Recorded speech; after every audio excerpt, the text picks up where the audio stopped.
Dussault. I'm from Quebec City, and I went to study to Harvard in 2000. I'm currently the president of the Harvard Club of Quebec here in Montreal.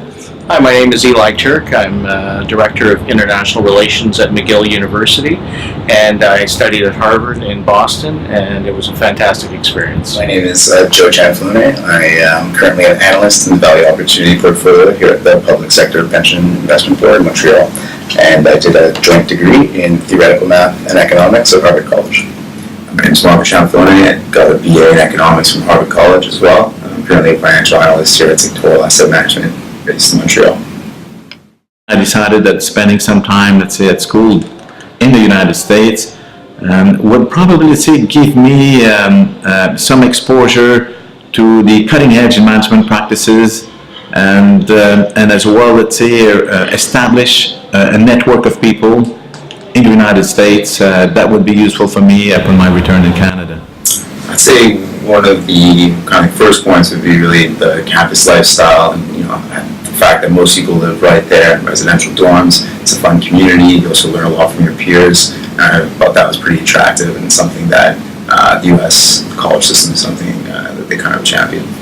I couldn't agree more. I think it's a major differentiating factor, the sort of learning that happens outside the classroom while everyone's sort of on campus together. And along those lines, I guess for me a big factor was the liberal arts focus and not having to sort of necessarily specify what program I would ultimately be studying.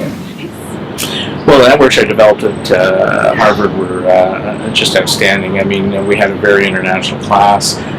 People went on to do some spectacular things.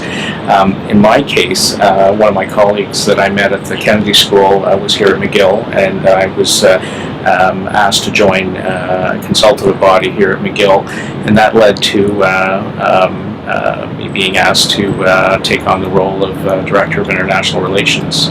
I mean, I chose to come back to Montreal and work here, but the reason that I came here was because while I was on campus, I was able to meet a lot of alumni who were working in finance, and I got to better understand the difference between an investment banker and an equity analyst, and that kind of helped guide me in my ambitions or where I wanted to be. So here I am today from that.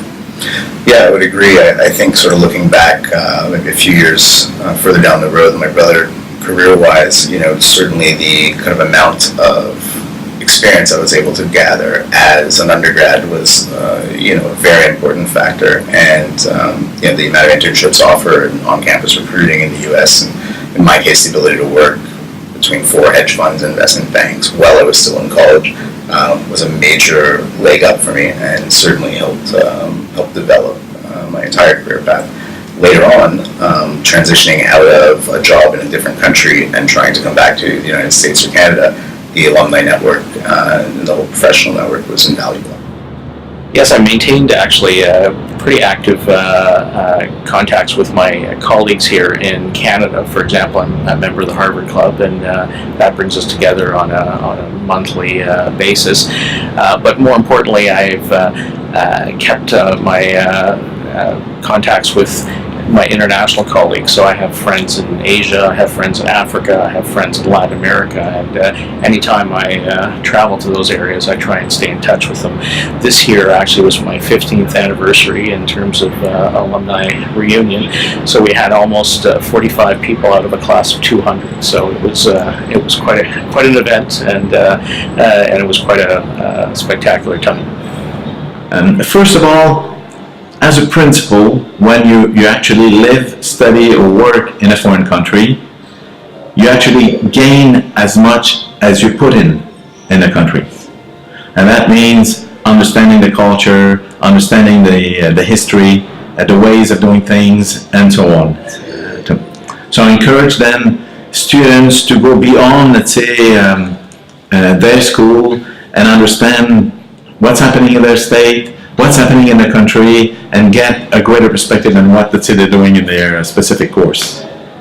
The second piece of advice is I hope that they can establish, let's say, close relationships with top professors in their school so that they're able to maintain a good contact in the future whenever they go back on the campus and maintain a lifelong relationship with their programs. Yeah, and I think one thing that I've noticed too, just speaking to people, is that many people don't just go for it. I think that's an important attitude to have. It's just really, it might seem daunting to have to write the SATs and maybe a subject test here and there, but if you plan properly and you allow yourself multiple opportunities to write it to get the best score, you can put in that legwork now, and it can really change the trajectory of the rest of your life. And at least for us, it really shaped our future, and we would recommend that to everyone else out there. Absolutely.